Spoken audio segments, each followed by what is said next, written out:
It's so lovely to meet you. I've been watching your videos, and my dear friend Robin has interviewed you several times. So I was very happy that she got us in touch. Yes, she did. Yes, that was very good of her. Yes. How do you do? How do you do? I'm fine. It's been kind of a busy day for both of us, I think. If you want to give people a brief introduction to your channel in case they're unfamiliar. Oh, well, yeah. So, hi, my name's Ed Dutton, and I'm an academic, and I have a YouTube channel called handles on Bitchute and Odyssey called The Jolly Heretic, and I try and look at the science and to a lesser extent other subjects, history, whatever, that is excluded by the increasingly politically correct mainstream that says that feelings and equality and harm avoidance are more important than truth. And I take the view that truth is more important than anything. And therefore, if you say to somebody that you shouldn't research this, this is beyond the pale, well, that's probably where interesting truths are that are being suppressed, and so that's what you should be researching. And so I research a lot of things like race and intelligence and all these kinds of naughty subjects, and I do. I do religion as well, and I do videos on them and books and papers and things. Okay, you had an excellent video on postmodernism that I watched a few days ago. Basically, the gist of it, I don't want to mischaracterize you or anything, but postmodernists don't have souls. And I think you made a pretty strong case, but it was a bit of a reality check for me, which we'll discuss in a moment. But first, I wanted to ask you, on the right, are we engaging in pseudo-postmodernism with some highly conspiratorial thinking? Sometimes we have a tendency to deconstruct reality so much that we too kind of lack a structure of reality. And I see this a lot on the right. People that they realize they've been lied to and indoctrinated their whole lives. And then the essence of their reality kind of shatters, and then they go really deep. I'm thinking of like flat earth and things like that. Do you think that we also on the right are having a bit of a postmodern struggle? I don't know if it's postmodern exactly, but it's anti-truth. So postmodernism, the argument is basically that there's no such thing as truth. All truth can ultimately be reduced down to power and power struggles. And what is implicit in postmodernism is that there is a sort of you have just world belief and unjust world belief in religion. And just world belief is associated with mental health, it's associated with physical health, and it's associated with traditional Christianity and traditional religious norms.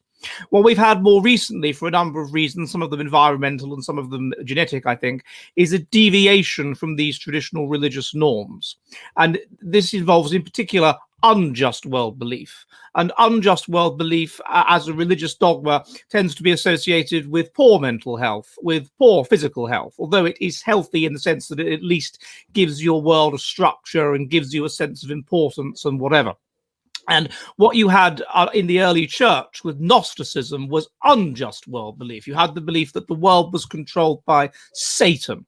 The world was an evil place, and therefore you shouldn't have children because you're just bringing people into a world of evil. That was the case with some of the theologies of some of these Gnostics. Now, it strikes me that there's points of commonality between that and both the postmodernists and the QAnon sort of people, which is that with the postmodernists, they have an essential belief that the world is ruled by a group of evil people who are racists, imperialists, whatever. They can never accept for a second that they're the ones that have power when they're cancelling people. No, they're cancelling these evil racists and these evil fascists and whatever that have power. So they see the world as ruled not by an evil god exactly, it's a more secularized version of that religion, but by an evil conspiracy of racists and homophobes and people like that whom they have to fight. They're mentally unstable, and it reduces their mental instability to feel that they're part of this fight, to feel that they have some gnosis, to feel that they engage in a battle to make the world better. It reduces, but the fact that they feel that the world is like that, they have this paranoia, is a reflection of their mental instability, and perhaps also a reflection of schizoid traits, of schizophrenia. These two traits, schizophrenia and bipolar disorder are associated with these religions, what William James called religions of the sick soul, these religions that hit in at times of crisis, and you have a dramatic conversion experience, and you feel better for a bit, and you feel better until you have another breakdown. That's how your life operates. Those are the people on the far left, and those people have these moral foundations where they focus on individualism. Often they're quite Machiavellian, they're quite narcissistic, they want to have power, and so therefore they focus on this, and they virtue signal, and in this kind of environment this gives them power to virtue signal. Then let's compare them to the QAnon type people. Right. What you've got there is something very similar in a key way. Unjust world belief. The world is controlled by a shadowy conspiracy of evil people whom they call the elites.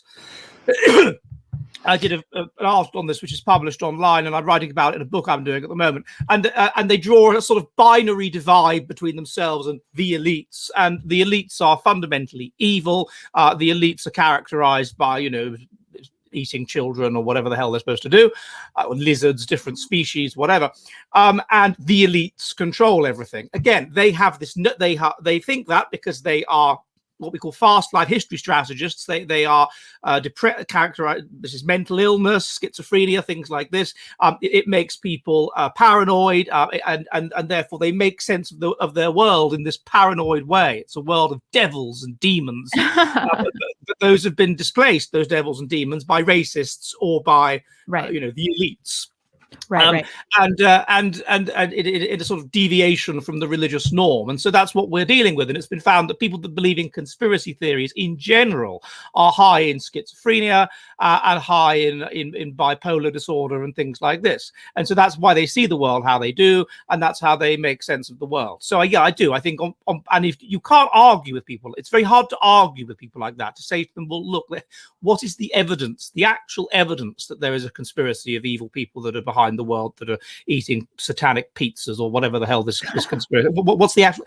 And there's never any evidence, and the proposals are never falsifiable. And it's the same on the other side. And so in that sense, they cross over. The difference is that it seems that the people on the far left, they are more intelligent. And this means that they have absorbed the dominant ideology, which is this new religion. All religions have elements of paranoia because you have a belief in a god behind the scenes and things like that. So, which is this new sort of heresy of postmodernism. They've absorbed that, and then they realize they can get ahead in life by virtue signaling how much they're into it and by convincing themselves of its veracity, and so therefore they push towards postmodernism. Those that are lower in intelligence and lower in trust will be more conspiratorial anyway, because that is predicted by being low in IQ. They won't absorb the dominant worldview, so they'll have the old worldview of nationalism and things like that. And if they're high in psychopathic traits, which has been shown that those on the far right, not the far left, they're high in Machiavellianism and in narcissism, far right psychopathic traits, then they're attracted to not only are they paranoid, but they're attracted to disorder and chaos and danger, and that's what you get if you're on the far right. But they have certain things in common. Yeah, that's how I see it. You've said a lot of interesting things about anxiety, and I'm a highly anxious person. I always have been from childhood, and how we view the world as inherently chaotic. This isn't a negative trait, but isn't there inherent chaos in the world? I often wonder how people can possibly interact with the world and experience the world in the absence of anxiety. Like, how do people even do that? Well, if you experience the world in terms of anxiety, then that's just the way you experience the world. But a lot of people don't. And as far as the way they experience the world is as a warm, loving, friendly place where nice things happen, and most people are nice. And you can trust them, and you can trust most people, and everything will be okay in the end. And that's how they experience the world. And that's how they feel. And so for you to say to them, oh, I'm so worried about the future. I'm so worried about my kid. His teeth haven't come yet or something. I'm so worried about, whatever. They can't comprehend that. They'll equally say, God, what's wrong with these people? How can they sit there being anxious about things? Right. Don't they realize that it's all right? and it's you get a balance of different kinds of people. Now, under strong, harsh Darwinian conditions, you tend to get a push towards the kind of people because it's harsh, and so they cope better by believing what I say, by being low in anxiety. Because if you're high in anxiety, you're going to have more problems. You're going to have conflicts with people more. You're going to be paranoid of people. You're not going to you're going to be inclined towards suicide, illness, physical and mental illness. And so when the environmental conditions are weakened, then you're going to get more of the ability of these people to survive. And remember, these mental traits like anxiety are comorbid with physical traits. So people that have anxiety tend to have worse physical health. They just have more mutations. And what we're seeing at the moment over the last couple of 100 years is this massive buildup of mutation.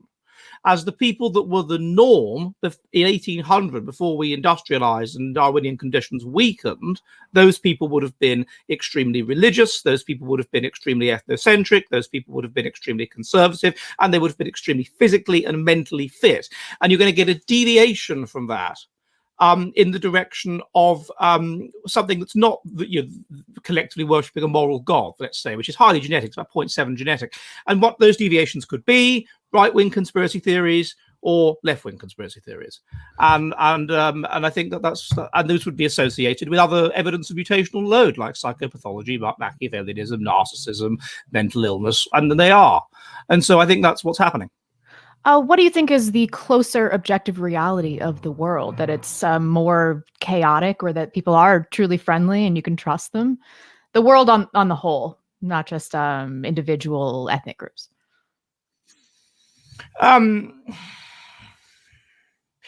Personally, I try to see the good in people, and normally that goes all right. And other people say to me, don't go and talk to him. You're going to get yourself beaten up. And I never do. It's always all right. It's always fine. Whether it's fundamentalist Muslims, whether it's going into a completely black bar in Chicago and playing basketball with my homies, whether it's or whether it's going to India and hanging around at night, whatever it is, I've never had any problems. The only time I've experienced real aggression, real nasty aggression, is with far left ideologues, and they get sort of triggered, and their eyes glass over. Their eyes glass over as a kind of protection mechanism. This eye glazing, you see it sometimes with cult members. And it's a way. I wrote an article about. I saw it once as well, actually, when I did some research on this cult when I was a student, on this religious cult, and their eyes glass over as a kind of protection mechanism to make you stay away. And that happened to me a few months ago in a pub in Oulu when I talked to some leftist bitch. But in general, no, I tend to see the world more. But there is reason to see that. I mean, there are a lot of nasty people. That's certainly true. But you'll be anxious if you don't understand who they are. Right. That's when you're anxious, and that's the thing, that intelligence correlates with trust, it seems, because people that are low in intelligence, they get conned. So it's best to trust nobody. Whereas people that are slightly smarter, like us, we can work out who to trust and who not to trust. You can work this out from what they look like, from signals, the semiological signals they give off, whatever. And so, and as you get older, I think people get less anxious as they get older. And I think one of the reasons for that is because you work out more. Apart from a dip in your 20s, people get less. So anxiety sort of goes down, up, down. That's reassuring. Well, how old are you, if you don't mind my asking? I'm 33, and my anxiety over the last 3 years has probably been the worst it's been in my whole life. I think a lot of that has to do with me no longer imbibing in any substances at all. I used to be a really heavy drinker, and I quit that years and years ago. And then it's kind of correlated with trying to get pregnant and having a baby. I've experienced a tremendous wave of anxiety just about her future and her health, and it's been very difficult, but it has been getting a little bit easier lately. So, yes. But I'm sorry. Yes. But no, and you said I think in one interview that I saw that you had used to be religious or something, and then you stopped being religious, and now you've become religious again. I'm working on it. I do I have some issues with the Catholic Church that I'm still coming to terms with, and the big problem I'm having here is I have this desire to understand. It's my hubris, but I have this desire to understand God's plan, and I just can't find any reason that these terrible things happen to undeserving people, and that's my biggest struggle with religion and believing that there's this premeditated structure of our lives. And the only way I can make sense of it is to think that God has taken this hands-off approach, and there's always just a struggle with evil and with disease. And but I have some issues with that as well. But I think the biggest problem right now. The other thing that strikes me is that it's a sort of William Jamesian argument, which is, well, not kind of William James, but look what happens if society stops believing in God. Yes. If society, if you value truth and you value order and you value structure and you value these kinds of things, then in the absence of something which in the absence of a certain degree of religiousness, in particular, which says that there is such a thing as objective truth and objective truth is good, then you get the chaos that we have now. You get the degeneration into that there's no such thing as truth, that indeed the truth is bad. Mm-hmm. That you can't even speak the truth. The truth. I mean, there was a case in England where there was a man. Sorry, what am I supposed to say? A trans man. Hang on, what is it now? Yes, a trans man who identified as a trans man, as a man, and then had a baby, and wanted to be from his vagina, and wanted to be put on the birth certificate as the child's father. And the registrar said, no, the mother is defined as the person carrying the egg. No. So this trans man took the British government to court twice and lost in the attempt to reverse this. And all that this person could say was, it's just not fair. It's just not fair. Because that's the way they see the world. They're total individualists. It's just about them and their feelings. And that's what matters. And even truth must play second fiddle to their feelings and what matters. And there was another case in court of this woman in England called Maya Hofstadter or something that tweeted that a man can't become a woman and was fired for saying that, which is outrageous. And then she sued, and the judge found against her, saying that her view that it's impossible for a man that becomes a woman to say that he's a woman does not have, is not permitted in a democratic society, because we have this law where you can have these gender recognition certificates, and it's absolutely ridiculous. So it's saying that scientific truth is not permitted in a democratic society, and that's what it's come to in the absence of this belief in truth, this subjectivism. This was a satanic idea. It says in the Bible, the devil is the father of lies. This idea that you have to believe that lies are truth, and so on that level, one could argue that a certain degree, not too much religiousness, because if you have too much religiousness, then you have other dogmas which get in the way of truth. You have group-oriented foundations which are more important than truth. That's what we had in Victorian times. Right. But there's perhaps a sort of balance between the two that existed, I don't know, between the 1930s and the 1990s, something like that, where one religion based around group orientation was falling, another religion based around these individual values of, equality and harm avoidance, that's about the individual and how he feels, was rising, and there was an optimum period where you could pursue the truth unfettered. But prior to that, in Victorianism, you could pursue the truth. There was different kinds of things you couldn't question. You couldn't, like I have these colleagues I do work with in Saudi Arabia. I'm an academic consultant for a research group at a university in Saudi Arabia, and they have no problem at all looking at race or sex or transsexuality. There's no problem there, but you can't do anything that criticizes the government of Saudi Arabia. You can't say anything that might be remotely critical of Islam. Then I have to censor the papers. Whereas they'll write things about race and also, our co-author, he's got a full-time job at a university in England. You might want to censor this out. They're like, why? So that's the balance that has to be struck, I think.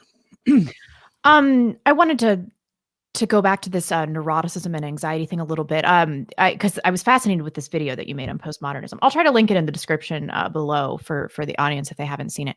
But you said that neuroticism is associated with leftist individualism, which you just mentioned, and to some degree, I agree. But I'm also very high in neuroticism, and I'm very attracted to the idea of in-group protection, and it's a valuable ideal to me. Because I feel like having a secure tribe and being protected within a group makes the world a safer and less chaotic place. So I don't quite understand my own understanding of my neuroticism and why I have a tendency to move towards in-group preference. So I was hoping that maybe you could explain this to me a little bit. Well, so there's the variation is that in general until the weakening of Darwinian selection pressures, that we were evolved towards certain things. We were under selection to be intelligent. We were under selection to be group-oriented, so to hold to these group-oriented instincts, i.e. high in disgust, high in obedience to authority, and high in in-group loyalty, and to be low in these individual-oriented instincts, such as a desire for equality and a desire for harm avoidance. Right. And we were selected for physical health, we were selected for mental health, we were selected for religiosity and whatever. And so all of these things became player-typically related. They became bundled together.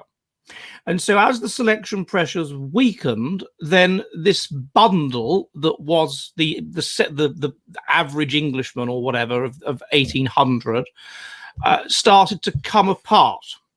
And so you got deviations from it in various directions.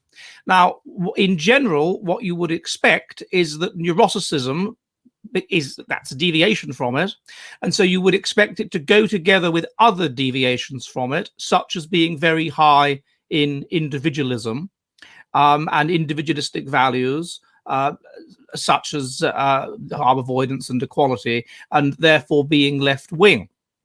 And there is also a degree to which people that are high in neuroticism, they feel negative feelings very strongly, and they feel paranoia and things like this, and this can make them individualistic and selfish, and therefore feel that the world's just so unfair, and therefore left-wing. But what you call neuroticism is it's a sort of bundle of traits which coalesce together, which intercorrelate. So it's possible, for example, to you think of it as like a pyramid. So you've got the thing at the pinnacle, which is neuroticism. That's like the general factor of mental instability, and then underneath it you'd have these different smaller, narrower components, like of negative feelings, like anger and jealousy and anxiety and depression. And these correlate with each other, but it's quite possible for a person to be neurotic and to be high in one, but not in others. And some of these traits could be regarded as something that we would have been selected for, actually a kind of pro-social mental instability. An example of this is that having post-traumatic stress, that goes together with having what we call a fast life history strategy, which is that you're evolved to live fast, die young, basically. The very opposite of what we were evolved towards under these harsh Darwinian selection pressures. That is why post-traumatic stress is much higher among ethnic groups which are from much warmer, easier ecologies in which selection pressure was weaker. Because post-traumatic stress, if it's good, it allows you to sort of go away and cut yourself off and get over something. But that's very difficult for the individual and the group in an environment where you can't get enough food, you're only just up against it, and you've got to store food for the winter.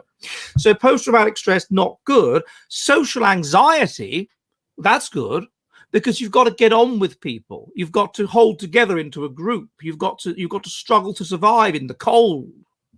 And so you would expect social anxiety and also certain other kinds of negative feelings. Guilt would be one.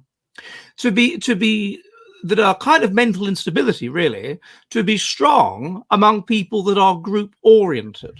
Oh, and you get that in premise among the Japanese or even the Finns, where I live, where you have these people that are highly group oriented, but they're very, very high in social anxiety. And the consequence of that is that they're dropping like flies. That's fascinating. I also have obsessive compulsive tendencies, and I've read that within a tribe there would be one person who basically had obsessive compulsive disorder because they would point out all of the things for harm reduction strategies for the remainder of the tribe. They'd be like, "Don't eat that; it's poisonous, and don't do that; you're going to die." And that kind of was a little reassuring to me that it's something of a normal trait, or it's a normal variation, I suppose. And it's particularly more pronounced among women than men, neuroticism, because again, what kind of neuroticism? Anger, jealousy, more pronounced among men, and it's obvious why. But anger anyway, because of fighting. But social anxiety, depression, things like that is higher among women, and it's said to be, looking after children, stuff like that. If you're more anxious, it's helpful. So it's perfectly possible that some of these traits are adaptive in a slow life history strategy, in a harsh ecology, and therefore they would perhaps go together with being group oriented. Indeed, there is something called a general factor of personality. So you've got these big five personality traits: ocean, openness, conscientiousness, extroversion, agreeableness, neuroticism. And they can be factored down into basically being a socially effective person or not being. And this is what we call a general factor of personality. And I get, it does seem there are some pro-social components to neuroticism. And so if that were pushed too far, slightly above average, then you would have potentially a person who had group-oriented values, but was neurotic. And that may be true of a lot of sort of nationalist-type leaders, charismatics, priests, particularly highly religious people. You get the religious people, the religion of everyday life, then you get the religion of the sick soul, the kind of people that have religious experiences. And those people have this very strong fervor where they can sort of, they've suffered themselves and they can somehow cure the suffering in others with their charisma. And so that can be regarded as a group-oriented thing, and so that could go together with some aspects of neuroticism. So it's a simplification to just neuroticism equals left wing, right? But overall, that's what's going on, and that makes sense because the deviation from the pre-Darwinian norm to a great extent is going to be in the direction of being left wing, and in the direction of being mentally ill, even though there's little nuances to it.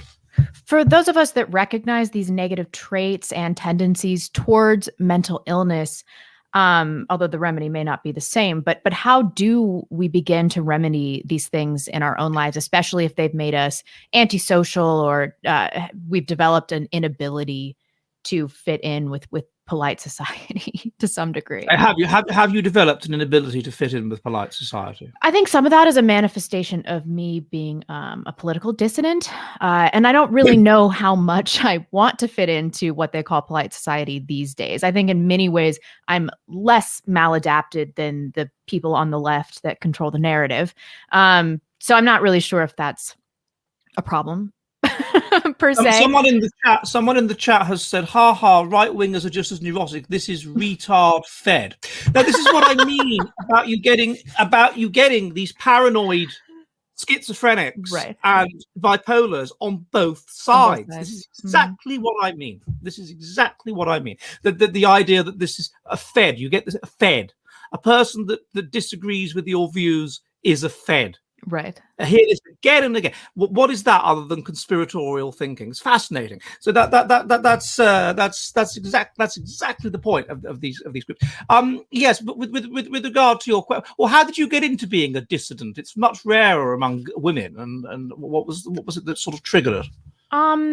Well, I went to Europe in 2015, and I had this experience. It was right in the midst of the migrant crisis, and I had always had. I was always a libertarian, and but I didn't quite have my ideals fleshed out. But this trip to Europe, I was sitting in an Austrian train station, and it was the center of the migrant crisis, and there were just Muslim migrants everywhere. They were sexually harassing me, like throwing trash at me and things like that.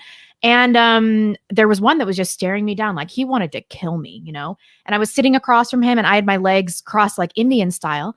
And this white Austrian train station attendant or something, I don't really know what his job was. I was getting sexually harassed and everything like that. And he came over to me and he said, you have to uncross your legs. I don't want the bottom of your shoe to touch the chair. And I'm surrounded by these Muslim migrants. They're harassing me. They're throwing trash at me. There are piles of trash around them. And that was a really pivotal moment for me because I thought, wow, white people are going to turn on one another. He had no male protection mechanism that was telling him that he should get me away from these people. I was by myself. And I just knew that that was going to destroy Europe. And I was living in Seattle at the time, and I was seeing gender relations just falling apart, just this masculization of women, which we're going to talk about in a second. And it's just this soy boy thing. And I was always seeing these couples with, a man carrying his much larger woman's purse, and she has like a lesbian haircut and stuff. And I was dating at the time, and the quality of man that I was meeting, I wasn't sexually attracted to anybody. And I was just like, this is a collapse of gender roles. And so at that point in time, I made my first YouTube video, which I kind of thought would go nowhere, and it went viral. And, my reputation was just destroyed at that point. And so I was kind of thrusted into the political dissident realm. But it was something of relief because I didn't have to hide my viewpoints anymore. And what I'm saying about the world around me, it's true. This is all true. If you aren't in total denial, you can see these things in everyday society. Yes, I see what you mean. No, that's quite a good, if you would, that's quite a good little pinpoint as to when your eyes were opened, as it were. I'm not sure exactly when mine were. I think it was to do with it was new Labour coming to power in Britain, and my eyes were opened by a remark that was made by Jack Straw, who was the Home Secretary, the Interior Minister, where they were passing a law of incitement that a crime would be worse if it was considered to have a racial motive in order to express society's repugnance of racism. And I was like, hang on, now that isn't right. We've never had that in English law. Something's either a crime or it's not a crime. A border is being crossed here if you're saying the fact that you did it because you were motivated by something, some religion, some heresy, basically. Right. Then that means you get treated worse. We've never had that. We're moving towards something very, very bad. And I was right. And it took me a long time, but that for me was a horrible piece of work. Jack Straw and Tony Blair, and that for me was 1997, I suppose it was. And that was and all the other thing was Diana's death, and the country. I'd been brought up in this country of stiff upper lip, where you keep your emotions in, and that's what we English are like. And suddenly you've got these people, including men, just weeping in the street. I thought to myself, I was about 16 years old, and I thought to myself, what the bloody hell is going on here? And it's only got worse and worse from then. But I wanted to get out of this country, which eventually I did. But yeah, I can see it is one of the things, of course, that immigration causes. And there was a left-wing sociologist called Robert Putnam who demonstrated that this. Study was fantastic. And he sat on the data for 10 years because he didn't want it to be true, was that it causes not just lower social capital and the breakdown of communities between the whites and the immigrants, but among the whites. Because, of course, there is this fear that correctly, that the more individualist whites will collaborate against the other whites with the immigrants for their own interests. And the other thing that he could have looked at as well is if they do that, and then it creates greater genetic diversity, and people tend to trust those that are genetically more similar to them, even within families. And so, of course, it's going to lead to the collapse of society. And you always get it, and particularly with the women. It's the women that are important. It undermines morale so much if they engage in a bit of horizontal collaboration. As they did in France, of course, thousands of them during the war, because they're accepting that the women, that this new group is the dominant males. And that's what happened throughout history. If people trace their family trees, they will find that on the female side, they are from the less dominant ethnic group. Yes. Eventually. But from the male side, they're from the more dominant ethnic group. If you trace your family tree in England, you always eventually find that you descend from a Norman on the male side, but not the female side. And if you're black, you will always find you descend from a white person in America on the male side, but not the female side. And this is the dynamics of it. And so the way they treated you in that station is a sort of it's a kind of low-level warfare, and it's saying to the other males, look what we can do to your women. We're in charge now. What are you going to do about it? It's not rape, but it's along those lines. It's kind of saying to you, we could do this. What are you going to do? Mm-hmm. And the answer is nothing. Yes, as you saw with that semi-man cuckold, who just permitted it. This robot that should just utterly be ashamed of himself. Is the answer is nothing. No, because they're so individualist that they don't care. Mm. Well, they do care, but they're too weak and that's the other thing that's terrible. You've been inculcated with values that say that it's wrong to care. You should care about the Muslim men, not about the white woman, because they're higher in the hierarchy of oppression. Mm-hmm. So yeah, it's very terrible. You made an excellent video about testosterone rates, which I will also link into the description below, and everybody should watch it. But do you think that the waning testosterone rates, that this was the design of the factors that you discussed, or is it almost entirely unintended consequence? I'm not sure that anyone is deliberately acting in such a way as to reduce testosterone rates consciously. So you think it's all Darwinian, the result of Darwinian forces? Yes, I think that societies go through cycles of civilization, and that we are at a certain place in that cycle, and that place is the early winter. And what happens in the early winter, and exactly the same thing, I mean, if you look at Sir John Glubb's book on this, exactly the same thing happened with Rome, with Greece, and with Baghdad, is that you get people stop being religious, people stop worshipping the gods. Because of that, patriarchy collapses. Because of that, you get basically feminism and women in positions of power doing men type things. You get people stopping having any sort of group orientation and turning to individualistic pursuits and materialism and things like that. People seem to gradually stop having children, so that those that have children are those that are either really, really sort of genetically desirous to have children, i.e. those that are very, very religious, or those that are just stupid and have them by accident because they can't efficiently use contraception. And therefore the average intelligence of the society starts to go down, and therefore the level of major innovation starts to go down, and eventually the society goes backwards. The heroes of the society are no longer the group-oriented people, such as the soldiers and whatever, who are the heroes in the autumn. The heroes are always the pop stars and the singers and whatever. You get this because intelligence is going down, because religiousness, which suppresses these things, has gone down.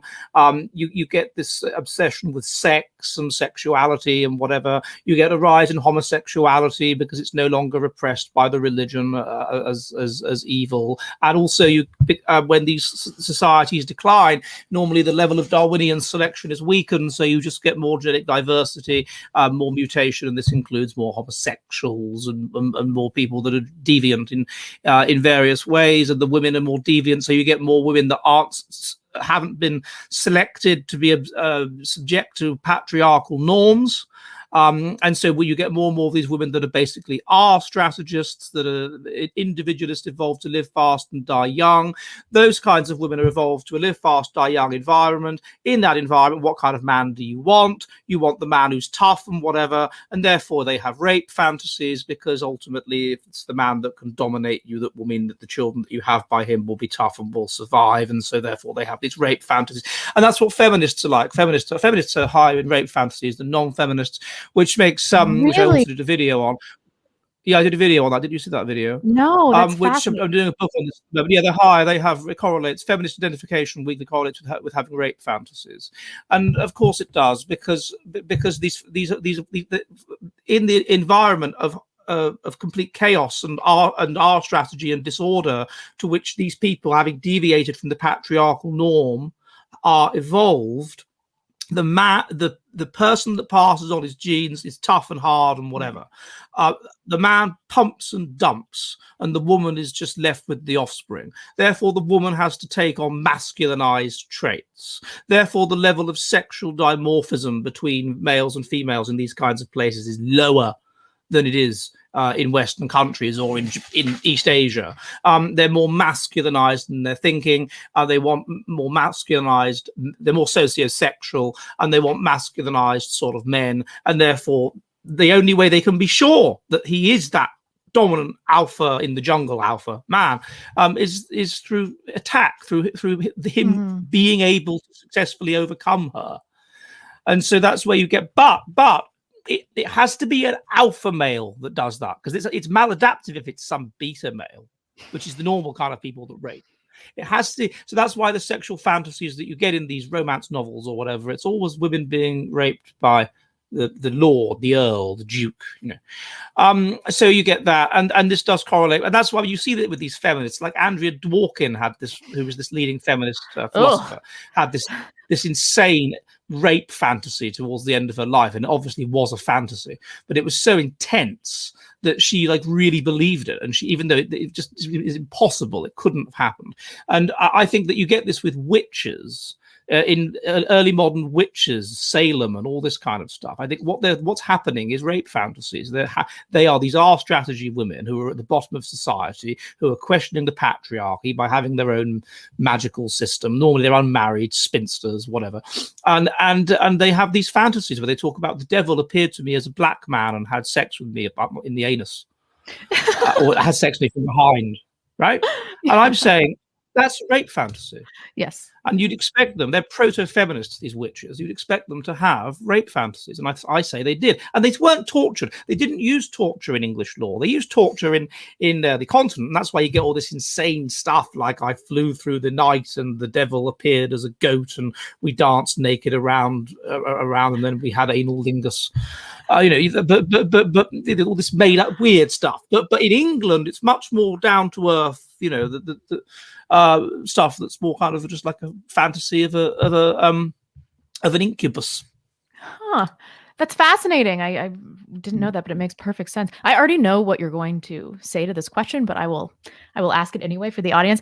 Could we manufacture a society where gender roles are returned to some semblance of normalcy, or will this only be the result of something like a societal collapse where women will need to be protected by men? Can it only occur organically? I think it would occur organically, but I don't think that it will require necessarily a societal collapse. I'm writing a book on this at the moment based on the data, and what seems to be happening is that these people that are left wing and whatever, they're breeding themselves out. They don't pass on their genes. Right. So the people that pass on their genes, there's a kind of coming apart. The people that pass on their genes are, on the one hand, low IQ, psychopathic sort of people. These are going to be people of very low socioeconomic status. On the other hand, among intelligent people, so if you just look at people that have an IQ of at least 115 or something like that, the key thing that predicts passing on your genes is religiousness and conservatism. And so what one would predict is going to happen is that all these high IQ left-wing people that now dominate society, they will boil off, and they are boiling off. Mm-hmm. And there will be no one to replace them. And so eventually what I suspect is that among highly intelligent people, and there's some evidence this is already happening, they will start to become more and more right-wing and more conservative, and until they are the elite.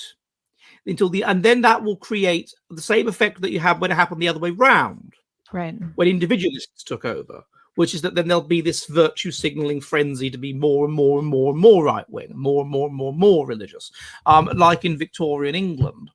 And so what I would suspect is that those people will start to break away, because this is what happens in the winter of civilizations. Large polities break up because of low trust and general chaos. And so I would suspect that those kinds of people will start to break away from this growing chaos, this growing third world, basically, that surrounds them, and will create effectively kind of Byzantiums, because Rome never really completely collapsed. Rome escaped. And it escaped to Byzantium, and Byzantium managed to sustain itself until it was invaded by the Turks. And at that point, the area that wasn't Byzantium had been under harsh Darwinian selection for 1,000 years, and it had independently got back up to almost the same level as Byzantium. And so that's what I would see, because that's what happened last time, and that's what happened during the collapse before that, and the collapse before that. Civilization doesn't completely die. It escapes. The cleverer people that have greater foresight, the more religious people that feel that God is guiding them, those people get out, and they preserve themselves. And I think that we're seeing the beginnings of that. You're getting people fleeing the more crap states of America. And so imagine what's happened to Detroit en masse. Huge swathes of America will be Detroit, not just black areas of America, white areas of America. You'll then get the more intelligent black people, and of course the Asians. They'll probably throw their lot in with these religious whites, and just integrate into these Byzantium. And you probably get the lower IQ, sort of what's that chap called from Grand Theft Auto? Trevor. The Trevor types, and they'll throw their lot in with the blacks, and then they will be subject to these Darwinian conditions. And we would expect because the religious people with more groups selected, then they will probably shut the borders and start to see them as quite different. It's almost like a kind of, it's this coming apart. Charles Murray has written about this, that the middle is hollowed out. The people that are breeding are the people that are very, very, very right wing, basically, very, very, very group oriented. Basically, the people that would have survived under harsh Darwinian conditions. They're breeding. And the other group of people that are breeding are the people that definitely wouldn't have survived, i.e. the people that have very, very low intelligence, intelligence. They're breeding. I mean, in Britain, the only group of people that are breeding above replacement fertility are those that are on welfare. And then the middle is being those that are sort of genetic, environmentally sensitive are being hollowed out. I mean, I would see what's happening as a new form of Darwinian selection. It used to be that Darwinian selection was about child mortality. That was the crucible of evolution. There was 50% child mortality. If you had good genes, mentally, the brain's 84% of the genome. So if you've got genes of the body, you'll definitely have mutant genes of the mind. And so therefore, that was the crucible of evolution. If you were genetically healthy, mentally and physically, then you survived. That's gone. It's not 50% child mortality anymore. It's 1%. The new crucible of evolution is wokeism, is an environment that is inculcating you to do maladaptive things, that is taking hold of traits which are adaptive in normal Darwinian circumstances, like that you can be brainwashed, because you can be brainwashed by a group doing adaptive things, or that you want to get power because your power will be directed in an adaptive direction, or whatever. And it makes those maladaptive, such that it promotes not having children. The environment promotes women to delay fertility till it's too late. The environment promotes women to be like men, which makes them have low-level depression and dysphoria and give up and leave it till too late, not have kids. Promotes men to feel terrible to be men, such that they're just sort of cuckolded and put down. And so testosterone levels, of course, go down. And they're in this environment which is a woman's world. It's a girl's game where everything is just appalling to them. Everything is just about equality and harm avoidance, and there's no competition. Competition raises testosterone. There's no winning because everyone wins, raises testosterone. All these things push testosterone down, plus the genetics are messed up because of dysgenics. That's going to push testosterone down. So the dysphoria, the sense of disgust all the time. Every time they see their own history with a black person written into it, that's going to upset get them this dysphoria, and so they give up and they don't have children. And it's only the ones that can't be influenced by the environment, basically, the ones that are just genetically healthy, i.e. the very people that set up this industrial revolution in the first place. Those people, although not the intelligent ones, those people survive. It's a new. Our ancestors had to cope with their children dying, and that was awful. We don't have to cope with that, but we do have to cope. But they were happy. They were happier than us. They were happy despite their hardship because they had religion and they lived in an evolutionary match that they revolved to live in. Whereas we don't have to cope with our children dying. We don't have that sadness, but we do have a different sadness, which is that we have to live in this environment, which is just this clown world that's gone mad, that tries to induce us to kill ourselves and have no hope. And it's only those that have the right genes that will get through that. That's definitely true. And when we see the collapse of the welfare state, which is impending, I think that there will be this trend towards only the fittest reproducing. And that is somewhat reassuring to me. People act like we're going to continue in this direction of idiocracy, but it's not really sustainable. So I've heard you speak many times on the near absence of Darwinian selection, which you just touched on, and the lack of biological necessity in terms of retaining nation states. Is our innate tribalism enough in modern multicultural societies to create new cohesive, smaller societies? Or do we have so little in common, say like with white leftist feminists, that we're still going to have a high degree of conflict within? Oh, but we won't. Eventually, they won't be here anymore. So that in the next 100 years, those genes, which also make you not want to have children, and or will make you not have children. That's interesting. The data indicates that Generation X women who are left wing want to have children to almost the same extent as Generation X women that are right wing. They just don't. So it's this whole thing about how I don't want to have children. I'm a strong woman. It's just a lefty cope.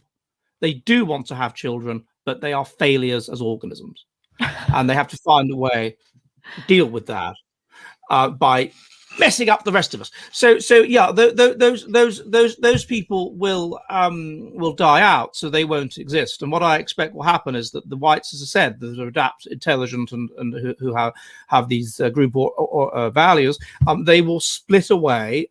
And this happened last time. It's not me randomly speculating. This is what happened with Rome. Exactly what This is what Christians kind of did. You basically had this society of complete individualist decadence. And you had these Christians who would have been high in group values and in fertility and whatever, who just broke away, split away, and formed their own sort of communities, and eventually took over. But that would be the kind of thing that I would expect. So you'll get you in the same way that like the Gauls don't exist anymore, and they existed then. You will get the development of new peoples. I would expect that you would get in Europe, a lot of Europe. France is going to go; it's going to be Islamified. Probably lots of West Germany, and you're going to get certain areas, particularly Eastern Europe, because they're lower they're higher in negative ethnocentrism anyway. Where I would expect the light of civilization is going to pass. And similarly, you're going to get certain areas in America, certain states in America, to which the whites will retreat, and the intelligent people anyway will retreat, and they will take their civilization with them. And those that will be left will be those that are just got high time preference and just don't plan for the future, so just stupid people, and it will degenerate into Zimbabwe-like chaos, and natural selection pressure, or Detroit-like chaos, and natural selection pressures will resume in those places.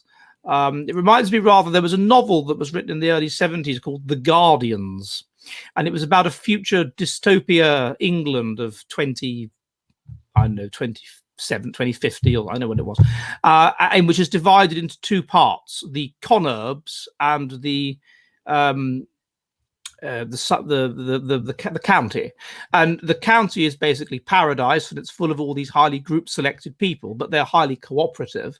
And then you've got the Conurbs, which is just this chaos, and it will be something like that, except the condos will be huge, and there'll be these small areas of civilization. And then, of course, you'll have other civilizations that will be on the rise, like India and China. Well, you keep preempting me. That was my next question.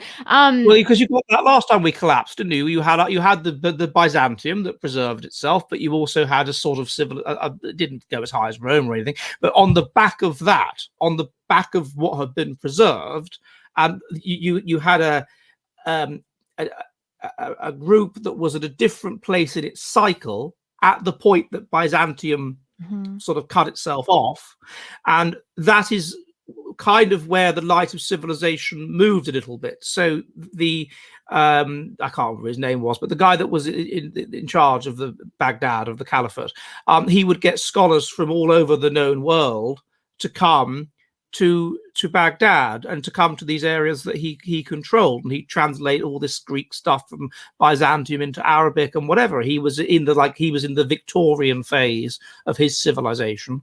And so he was particularly intellectual. And so you'd probably, why not? Why wouldn't you get something like that with India or other Eastern Europe, certainly, and other places, South America even. Right. So I think that's something as well. I mean, it's hard. People forget that with Byzantium, clever people, you got Anglo-Saxons in the 1000s, Anglo-Saxons that emigrated, the Anglo-Saxon nobility, like en masse, emigrated. So all the clever people were like, oh God, it's going to be chaos here. Let's get out. And they made their way to like Turkey, to Ukraine, and Turkey, and set up a place called Nova Anglia, New England, under the rule of the Byzantines. You've got Anglo-Saxons that made their way to Spain, to Moorish Spain, because that's where you could do intellectual stuff. Like now, like you get people from third world countries who are clever, and they're like, oh God, get out of here. And they make their way to the West. And it was like that then. Mm-hmm. So I think that's kind of what would happen again. There's been so much intermarriage and now several generations of indoctrination in the West regarding equity and feminism. I really feel like in the coming collapse or what we were discussing, something like a collapse, there are going to be so many people that are left without a firm identity. So if you're like an intelligent mixed race person, what do you do? Do you retreat to these white areas of the country? I strongly suspect that if you were an intelligent mixed race person, that's exactly what you'd do. Mm-hmm. But I think that we should distinguish between what the media wants us to believe about how mixed race society is, which is that basically every second marriage is mixed race, and the reality. And the reality is still that mixed race marriages are incredibly rare. When they do occur, I look at this in my book, Making Sense of Race, which was published last year. They're incredibly rare. And we're talking a couple of % of the population. And when they do happen, they follow racial lines. So like Hispanics are basically on average 50% white. So obviously you get quite a few marriages between whites, and some of these Hispanics are basically just white. And so obviously you get quite a few marriages between them. And then it gets smaller and smaller and smaller. And there's like a bow tie. And then there's this isthmus in the middle, this tiny little area of these black-white marriages. Mm-hmm. They're very, very, or black-Asian, and they're very, very rare. And then they're in a certain direction. So, for example, normally it's, of course, an Asian woman and a white man. And it's normally a black man and a white woman. And normally those women will have quite a hypergamous marriage. So women like status, and one aspect of status is race. So they will trade the race status for higher socioeconomic status in the black man. And then with the Asian white, of course, women like status. He's white, he has higher status. Men like women that are very feminine looking, so they get that out of it. And so they will trade genetic similarity, which people like to select for as well. People like people that are genetically similar to them, for people that are, physically attractive, which is another thing people like.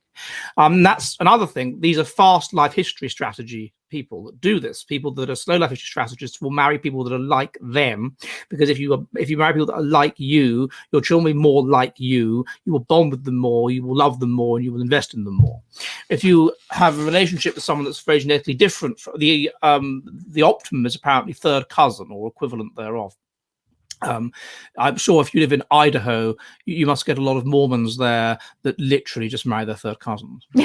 And they're very loving to their children, the Mormons, and they have very good desserts. But I'm quite into the Mormons. I've been to Utah, but not Idaho. And so you would get a situation. These marriages that are mixed race, by the way, they have very high rates of divorce, which makes sense because the people are not marrying for genetic similarity; they're marrying for physical traits, looks, and whatever. So they're fast with strategists. And I'm aware of some evidence. It's not been published, but they have more problems getting pregnant. They have fertility problems. Because, of course, you've had these alleles that haven't had to cooperate together for thousands and thousands of years, cooperating together, and so it has unpredictable results. So they have fertility problems as well. But it's a very minority sport. If you believed the propaganda and commercials and such, it's like every couple is a Jewish man and a black woman. I'm like, how many of these people even exist? Like, how many of these couples even exist in the United States? I'd imagine it's in the thousands. Jewish man and a Korean woman. Maybe, yeah. I'll have that. Yeah, that's not unpopular among the less. But a black woman, no. Black and East Asian, that would be the largest genetic distance of the main races, and therefore it's extremely rare. Yeah.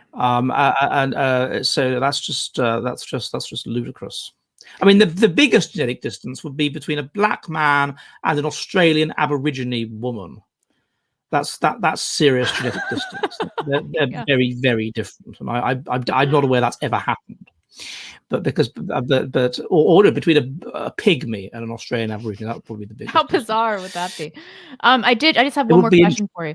Do you have a timeline for when you see these things happening? Before coronavirus, I was thinking maybe we were 30 years out or something, but they seem to have accelerated things to an unprecedented degree. And so I really have kind of a 5-year or 10-year plan in mind. Yes, me. I'm not the statistical person, but my colleagues who do the statistics have been talking to me about the next 10 or 20 years. The switch, i.e. that the society will move back towards being right wing. But don't hold me to that, because I don't know what they're talking about half the time, and they use all their catarsis and all this. And B, I'd have to talk to them more or whatever. We're literally researching it at the moment. But the suggestion is that what we're seeing, if you compare it to the past, when we flipped from a group-oriented society to an individualist society, which people like to date as 1963. You have the assassination of Kennedy and the civil rights movement and all this sort of thing, and sexual revolution. Sexual revolution. Sex came rather late for me in 1963, somewhere between the end of the Chatterley Band and the Beatles' first LP. And so that was the real flip. By the end of the 60s in England, homosexuality is legal and abortion's legal, and it all comes apart. But the 50s, interestingly, so just before the flip, the change, was more right-wing than we'd been for a very long time. I mean, homosexuality was more unacceptable in the 50s in England and America than in the 30s. There was a huge anti-homosexuality campaign. There was a huge anti-leftism campaign, much more so than before the war. And it's almost like people realized that the writing was on the wall, and that there was going to be a problem. And like now, they had to really clamp down, really do something about it. And then subsequent to that was the 60s and the decade of radical change. So I wonder if that's what's potentially what might be going on in this decade. And that's what would be consistent with Peter Turkin, who is this Russian demographer. And he argues that this is a decade, this like the 30s, like the 60s, and various others, is a decade of intense polarization for various reasons. And after the polarization, what you tend to get is this flip, this change. And in England, the 90s, likewise, the 80s, it was the 70s or 60s was back with all chaos. Then you got Mrs. Thatcher, 80s, Reagan, 80s, stability, right-wing backlash, basically more right-wing than it had been. And then you have this flip again in the 90s, 2000s, and then another one in about 2010. And so that may be that this is what's going on now, and that's why it's so severe now. That's what he argues, Turkin, that this is the decade of change. This is the decade where something gives. And that would also be consistent with the data that my colleague is analyzing. So he's, let's say 20 years. I don't know whether you're a bit younger than me. Do you remember Terrorhawks? TV show Terrorhawks. The year is 2020. And it was 2020, and they were all in space and, conquering different galaxies. And it hasn't turned out like that. No, indeed. No, and it seems that the reason for that is probably declining intelligence and ethnic diversity and all of the factors of the winter of civilization. They didn't predict. They thought that in the 1980s, by 2020, we'd be on colonizing Mars, and I don't think we're ever going to do that. Neither do I. Because the period where you'd have to have such a strong ice age, you'd have to be so intelligent such that when you went into the autumn and got the fruits of the civilization, you were able to do that, because you would inevitably become decadent always, and thus go into decline. And it's just a question of when. You do see someone hopeful about the future, which I do. I like your content for that reason. You are jolly. Indeed. Do you feel like? No. Yes, I am hopeful. I'm not, but I'm not hopeful about it because I'm an optimist. I'm hopeful about it because that's what the data tells me. I mean, when I wrote my book on declining intelligence, at our wits' end, why we're becoming less intelligent, what it means for the future, I ended it by saying, look, we're going to collapse into the winter of civilization. There's going to be severe Darwinian selection pressures. That's it. It's total collapse. But the more I've developed from that, the more it seems that that's not quite what's happening. That's not quite what's happening. Right. It's slightly more subtle than that, because of the way that you have this relationship, because of the way that you've got all these very, very, very left-wing people breeding themselves out. And that was never previously able to happen. We never got so high before. And so we never got to a situation where there were so many people that were completely maladapted, completely reliant on the fruits of civilization to survive. We never reached this height before. We never became, and so we don't quite know what the low is going to be, right? And how low we can go. We don't know. And what seems to be indicated is, as I say, this coming apart. So it's not complete collapse. Mm-hmm. And so there is room for a certain degree of optimism that these people that torture us and make our lives a misery now, they're mutants. They're mutants. That's something you must understand. That's what they are. It's like we're living in a zombie apocalypse, like in a zombie movie, and we are the band of brothers that haven't been infected by the mind virus. Yeah. And we have to struggle together to ensure that we don't get the mind virus, which makes us into these zombies, and thus maintain civilization. And I really maintain it, and it's perfectly. And these zombies, of course, they don't breed. So, well, it's a bit of the metaphor breaks down there, because zombies, of course, they're undead. They don't die either, but they do die. Stake through the heart. But anyway, eventually, the point is that these zombies will die, and all we have to do is not be infected by them. That's true. I think that our job now really is keeping the flame alive in whatever way we can. So if you just want to give the audience a place to find you, I have all of your links in the description below, but just your YouTube channel and things like that.